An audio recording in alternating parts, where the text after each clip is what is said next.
difficulty requires extreme measures. And in response, we're going to definitively answer what the best ship parts are and use them to build what may just be the most extreme combat ship in the settled systems. Whoa! Now that is a ship! To take on what is now, without a doubt, the most difficult enemy ship encounter in the universe. What's up, shipbuilders? With this latest update, Starfield has gone extreme. But how should you outfit your ship to handle the jump in difficulty? There still appears to be considerable disagreement surrounding what parts are actually the best for a few key ship systems, specifically engines, as after all this time there is broad, wide-ranging love for the slow SAL 6830s and that terribly deceptive mobility stat. For shields, I still see debates regarding the importance of shield regen rate, as well as the idea of shield health per power point allocated, essentially underpowering your shield to allocate more reactor power to weapons. And for reactors, should you err on the side of total ship health, lower mass, or go for the maximum beloved power points? So I've put together more analysis that I think will put to rest these debates once and for all, or maybe just until the next update is released. But we're also going to employ them on an actual ship, which we will build together, what I think is the most extreme combat ship you can build in Starfield. First, let's start with some things I think we can all agree on. In general, there seems to be consensus on a few ship modules regarding which are the best. Weapons, first, an all-particle beam loadout generally being considered the strongest, due to their ability to damage both shields and hull and at a high rate. And of that, the auto-firing version of weapons being the best, because they have a full magazine of ammo before needing to reload, compared to only one shot at a time for their non-auto variants. Now, there's still some lingering disagreement regarding whether turrets are better, but generally there is broad agreement that an all-turret loadout is just inefficient due to their inability to be judicious in whether they fire or not, as well as not focusing all of their damage on a single target. So the debate is primarily on the edges about whether to have one weapon slot outfitted with turrets to protect your blind spot or not. Grav drives, well, no one cares all that much because so long as you get at least 28 light years of range, that's all you need from your grav drive. But that seems to be where the general consensus ends. Shields and engines don't enjoy the same level of broad agreement, and there's a very important reason for that: hidden performance metrics. You see, frankly, the previous maximum difficulty level that we had, very hard, didn't do enough to truly differentiate between each side of these debates. To truly see an impact in gameplay, you had to progress through the Unity more than just a few times. As each time you do, the game actually gets slightly more difficult, up to New Game plus 10, though it doesn't actually tell you that. But because this takes considerable time, effort, and actually honestly a desire that some may not have with how you play the game, many haven't progressed that far into the game. Simply put, perhaps you simply didn't want to roleplay your character to New Game plus 10, and that's completely okay. But as we already noted, you can consistently win any space battle with nearly any of your engine or shield choices on very hard difficulty. Well, now we may just have a differentiator: extreme difficulty. So let's start with engines. First, the best pure combat ships are still those with low mass and the highest top speed. It's just obvious. If you're in a battle and have the option for high top speed or not, you'd clearly choose it, even if you don't actually end up using it. The ability to boost away from your enemies, if needed to regenerate your shields, gives you repeated chances to gain the upper hand in a battle. So on the odd chance that you are caught in a bad spot, you can effectively reset. And that says nothing for your ability to outmaneuver the enemy in the first place, which is a key component of any combat encounter. That said, I understand that we may not always choose a very low mass ship, or for aesthetic reasons we may desire engines other than the fastest White Dwarf 3015s. In those cases, how do we determine which is best?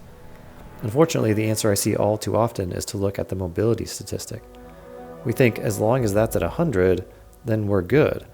Now, I've spoken about this at length in previous videos, but I've never presented it in a way I'm about to present it to you now. So take a look at this chart. Each bubble on this chart represents a different engine in the game, and every engine in the entire game is represented here. I've highlighted a few names for us, and allow me to explain what this is telling us. On the x-axis, the horizontal axis, we have maneuvering thrust over mass. So the further to the right an engine is on this chart, the more maneuvering thrust it has compared to its own mass. So that's a good thing, because it allows for more other ship mass before you lose rotation speed. which the game displays as the mobility statistic. On the vertical axis, the y-axis, we have engine thrust over the engine's mass. So the higher up an engine is on this chart, the more engine thrust it has compared to its own mass, which means it can better maintain its acceleration performance as you add ship mass, which is a statistic the game does not show you. Now the size of each bubble displays the amount of extra ship mass each engine can accommodate before either its mobility or acceleration performance begins to decline. And finally, each engine's class is displayed as a different color. So you likely know by now that your ship's top speed is determined by its slowest engine class.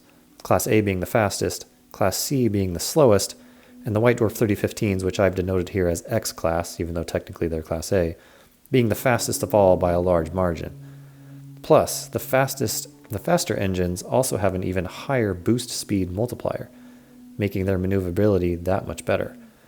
So what this means is the best engines in the game will be in the upper right corner of the chart with the largest sized bubble, and preferably of a class with a faster top speed. And what we see is that the White Dwarf 3015s with their fastest top speed perform fairly well, though their bubble isn't as big as some of the others, meaning they can't carry much mass before losing performance. But we already know that in terms of pure combat, their speed is unmatched. Looking at the other engines, the Class A and B Slayton engines, the SA 4330s and the SAE 5660s are both top performers in their respective classes. But the best C-class engines aren't the SAL 6830s, but rather the Poseidon DT 230s. In fact, when we look at the SAL 6830s, they have a pretty small bubble and are in the middle of the pack in terms of maneuvering thrust to mass, and near the bottom in terms of engine thrust to mass. What this tells us is that not only are the SAL 6830s not the best engines in the game, it actually isn't close.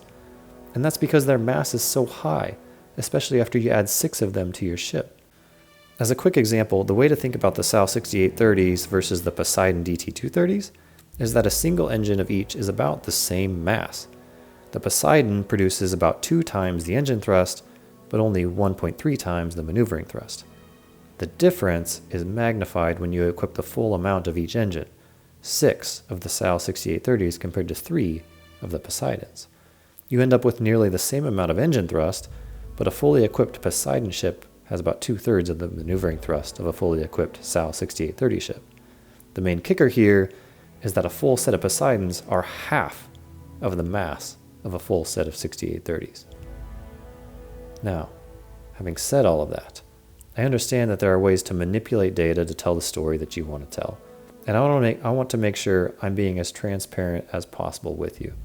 So I have another chart for you, which displays our engines in the way that I think most of us typically think about engines in Starfield. Now in this chart, each axis now is no longer comparing thrust against each engine's own mass. Instead, it's displaying the total extra ship mass each engine can support before it begins to lose performance in that area. So let me say that another way. Whereas the previous chart was focused on each engine's individual performance against its own mass, this chart is focused on each engine's performance in terms of how much additional mass it can support. So this tells an interesting story.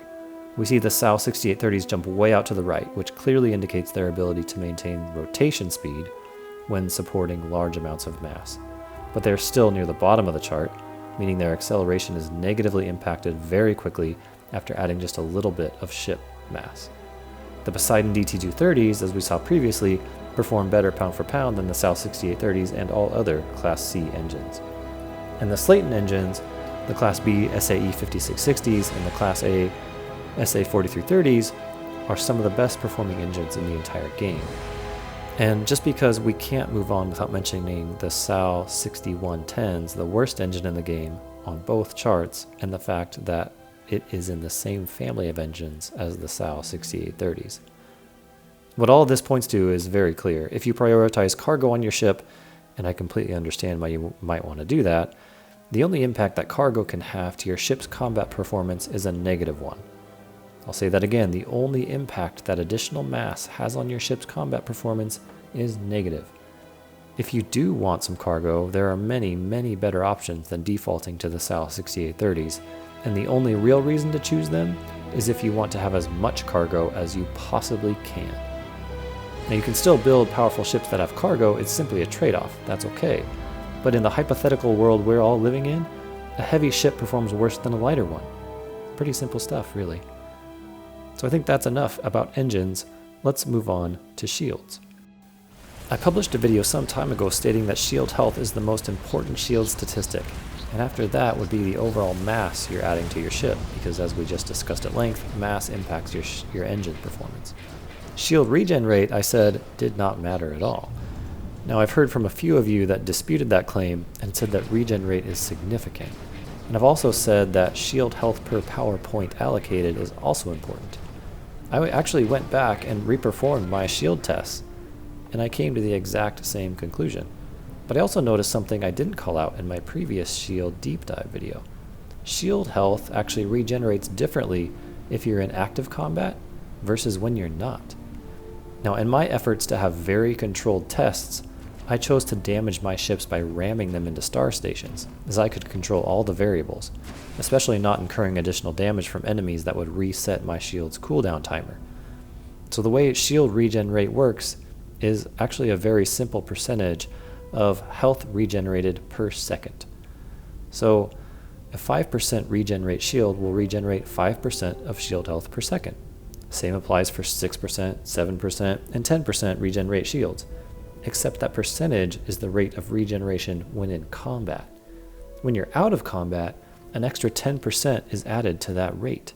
That extra 10% was in my initial findings and effectively made the difference in regen time between a 5% shield and a 10% shield negligible in real gameplay terms. But when you're in active combat, a 10% shield actually regenerates in 10 seconds, whereas a 5% shield regenerates in 20 seconds. Now, we do have to remember that if your shield does go offline, it takes 15 seconds to begin regenerating, regardless of its regen rate. And if it stays online but just takes damage, it takes about 8 seconds to start regenerating. So no matter your shield, 15 or 8 seconds is going to be the initial cooldown penalty, and then your regen will begin. Still, we should evaluate, is a 10% regen rate shield better than the others? Well, it's actually more complicated, and that's due to each shield's overall shield health. You see, because regen rate is a percentage of health over time, if a 5% regen rate shield has double the shield health of a 10% shield, well then even though its regeneration percentage of overall health is slower, it's actually regenerating the same amount of health per second as the other higher regen rate shield. What this means is what we really want is the best overall shield health and regen rate. And this is actually fairly easy to figure out. What we can do is take the top shields in the game in terms of overall shield health as well as regen rate percentage and chart the amount of total health they recover per second. When we do that, we see very clearly that, as expected, shields with higher regen rates reach their full health faster. They actually recover less health per second than the higher shield health shields in the game. So the Assurance SG-1800, the 2018 Defender, and the Vanguard Bulwark Shield are still the 3 best shields in the game, but even more importantly, they not only regenerate more health per second, but they also have a higher ceiling of total shield health if you can evade your enemies for just a few more seconds.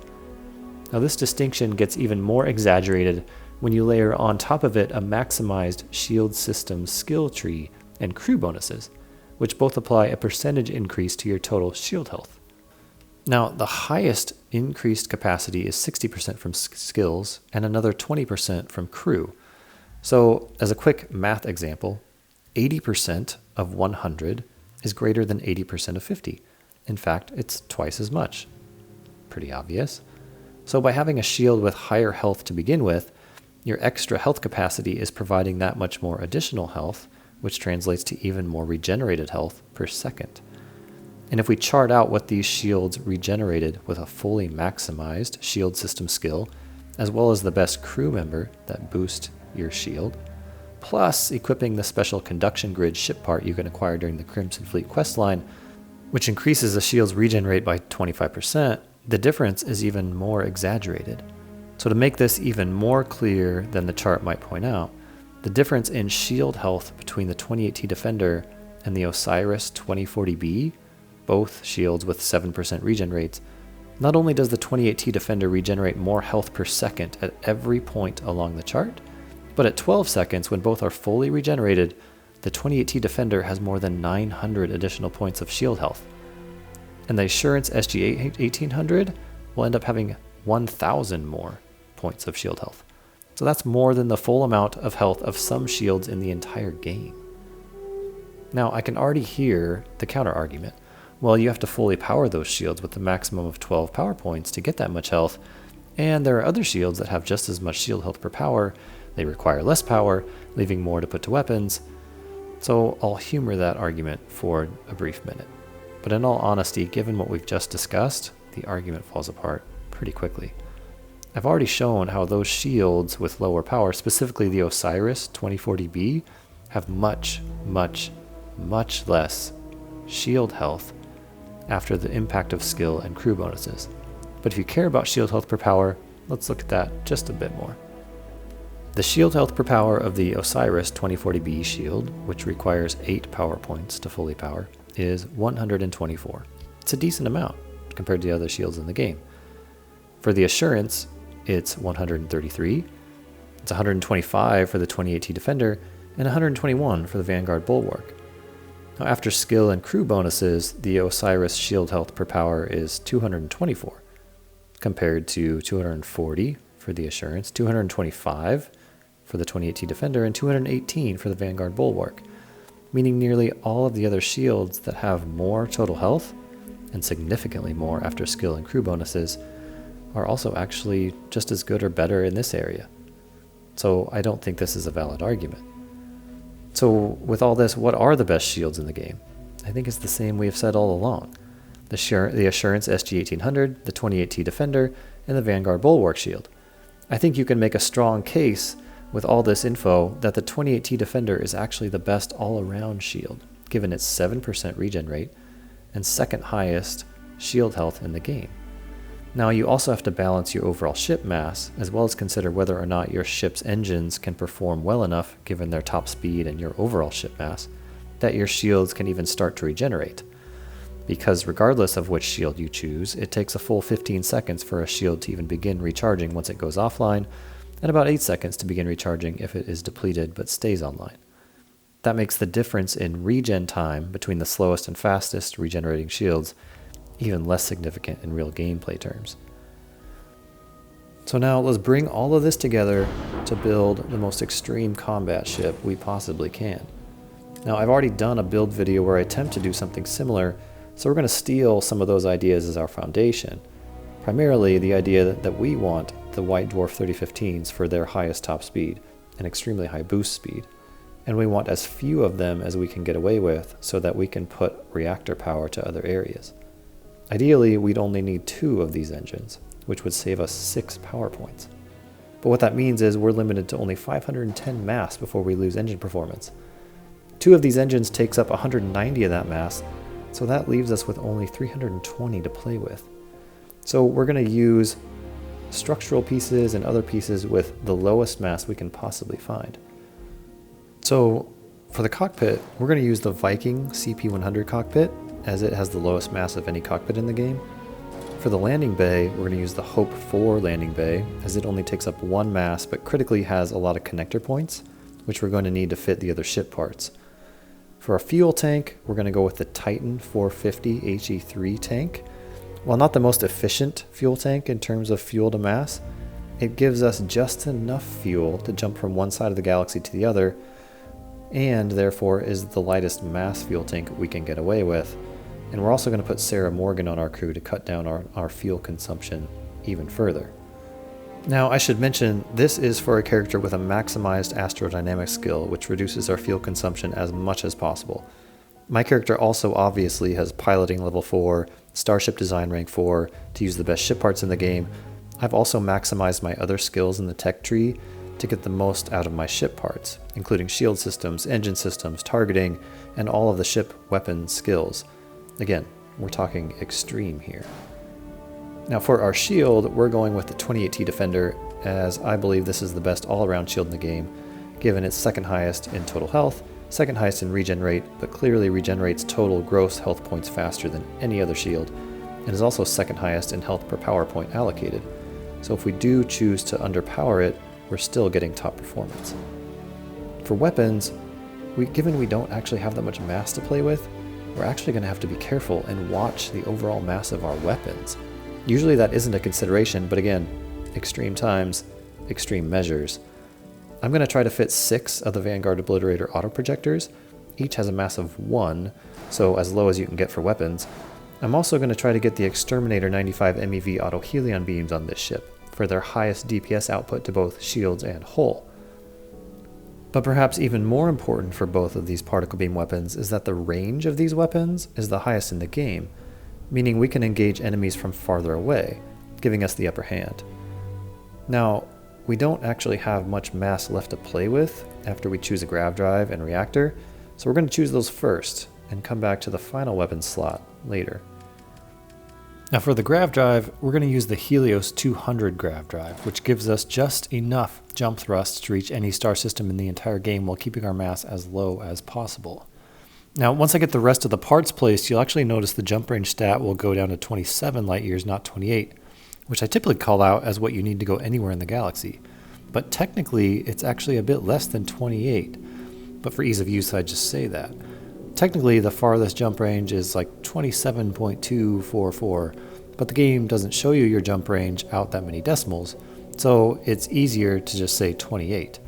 But in this case, we're going to end up with more than the 27.244, so we'll be okay, and in that way save a bit of mass. Now finally, for our reactor, this is an interesting decision point. Do we want the maximum 40 power points of the Pinch 8Z, or the significant hull value of the Pinch 8A, but at the cost of 4 points of reactor power? Well, as the saying goes, if you know the enemy and know yourself, you need not fear the result of 100 battles. Enemy ships are similar to our own, even the legendary ships. They're just bigger. But there is one ship that is different, and significantly so. The Starborn Guardian. High-level Starborn Guardian ships have a missile that not only continues to home in on you once fired, but upon impact can instantly disable your ship's engines, causing you to float lifeless, unable to move as they encircle and destroy you. So if you find yourself in this situation, there isn't much you can do except hope your hull holds together long enough for the effect to wear off. That's where the Pinch 8A reactor comes in. Its higher hull value can not only keep you alive a little bit longer, but, and perhaps more significantly, ship repair parts work in a similar way to shield regeneration, in that they repair a percentage of your ship's hull over time. So if your hull value is higher, and in the case of the Pinch 8A it's nearly 50% higher than any other reactor, repairing it in the middle of a battle provides more health per second of recovery than any other. So I know you're going to say just don't get in that situation in the first place, and fair enough, but again, that is the only way a Starborn Guardian will have a chance against you, is to disable your ship, and their homing missiles are quite good at it. So this reactor gives you that extra edge if you do find yourself in that unfortunate situation. So we're going to go with the Pinch 8A, and even with its high mass, we're just barely able to stay under the total mass requirements of 510 to get maximum engine performance. So back to that final weapon slot. Instead of grabbing another particle beam weapon, I'm actually going to choose the Vanguard Hellfire autocannons. Maybe not what you'd expect, given their much shorter range, but hear me out for a second. These Hellfire autocannons, like their Obliterator autoprojector siblings, are only a mass of 1, which means a full outfit of 6 saves me 14 mass from the PBO-175 auto Helion beams. Further, their average damage to both shields and hull when fully equipped is actually, in my estimation, the best in the entire game, because they do so much damage to hull, and decent to shields, given you can have 6 of them, and their high firing rate. So if you enter targeting mode with a high targeting control system skill, that only gets even better with the multiplier that skill provides to damage output. And when we encounter some of the toughest enemies in the game, we're going to want to have as much firepower as we possibly can to knock them out as quickly as possible. Now at this point, we simply have to find a way to fit all of this together on our ship. Thankfully, there are a few structural pieces that only have a mass of 1, but that will provide just enough connection points, and just as importantly, weapon mount slots to put all this together. The Nova wings accomplish that for us, so we'll use 6 of those. And for our landing gear, the Stroud AccuLanders. They have a landing thrust to mass ratio of 1:1, plus have connector points on all sides, so we'll use 2 of those to get the landing thrust we need, and the connector points for all the other parts. Now, at this point, we could actually technically fit a 2x1 hab on this ship and still be below our mass requirements, just barely. And if we choose one of the new empty habs, that would actually provide space for us to add maybe a couple of cargo containers or other decorations to make this ship even more functional. I'm going to leave that up to you, but just know that that is actually an option, which I think is an advantage for gameplay if you want to use this ship for more than just space battles. And lastly, we are going to actually need a single equipment plate for one of our weapons. So altogether, we're at a mass of about 505, which is just under our requirement of 510 for maximum engine performance. Now, as far as where these parts actually slot together, it's a bit tricky to actually get a ship that looks halfway decent when you're trying to limit your mass this much, but I think with these Nova wings, I've actually able to accomplish that fairly well. So we'll have 3 on each side, 1 just above the landing gear, and our engines will actually sit behind that top one that's above the landing gear. And so in that way, our ship will be pretty symmetrical with the Grav drive on the back.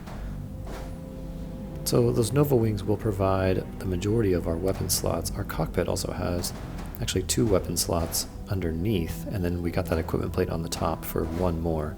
And that just provides a little bit of symmetry for those eradicators, because you can only have 3 of those. And so those are tough to make a little more symmetrical on our ship. And we will hide the Grav drive and our fuel tank underneath our engines. So that's really the one part of the ship that is asymmetrical. But because they're underneath our engines, they're a little bit hidden. So that takes care of that a little bit. And then our shield, being that it's a side mount shield, that's also the other piece that's a little bit asymmetrical, and that kind of hangs off the side like a ugly wart, in my opinion.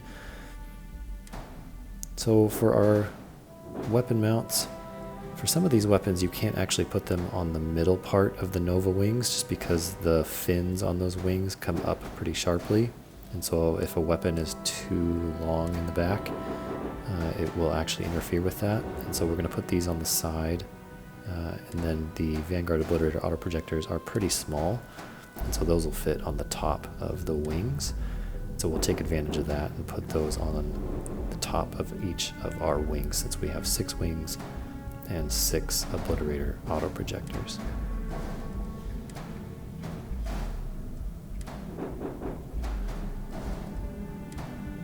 Now the Hellfire autocannons are pretty bulky, and so that's why we're going to save the sides of the wings for those. So those will fit on the sides as well as underneath the cockpit. Like I said, there's 2 slots underneath the cockpit, and that gives kind of the look of some deadly teeth underneath the cockpit. And so we've done it. Max damage, max speed, super low mass, best shield in the game. Give it a fun coat of paint. And then we just need to assign those weapons to their slots. I usually like to put the particle beams in weapon slots 1 and 2. I'm on Xbox, so I put those on the triggers. Fire those first as with their longer range and they damage shields, and then finish off with the Hellfires on the 3rd slot. And enjoy this one. It is the most powerful ship in the entire game. Perfect for extreme difficulty. But such an extreme claim requires extreme proof, and that's just what I have. An uncut clip of extreme space combat, starting at Kryx, then to a legendary ship, followed by a random high-level spacer encounter, and finally 3 high-level Starborn Guardians. I can't wait to hear the Valentine sing songs about the exploits of this ship.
make the smart decision.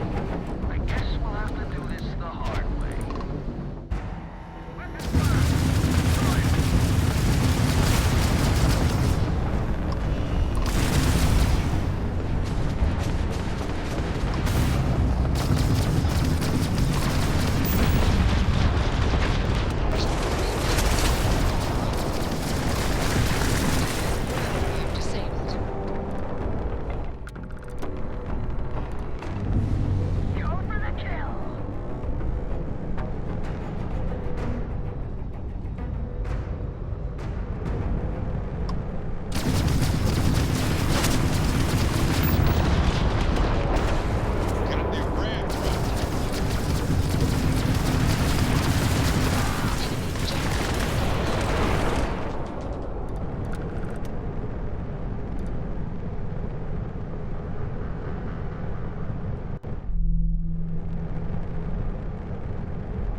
Now, as a final thought, I'd love to know your thoughts on how you best handle extreme difficulty.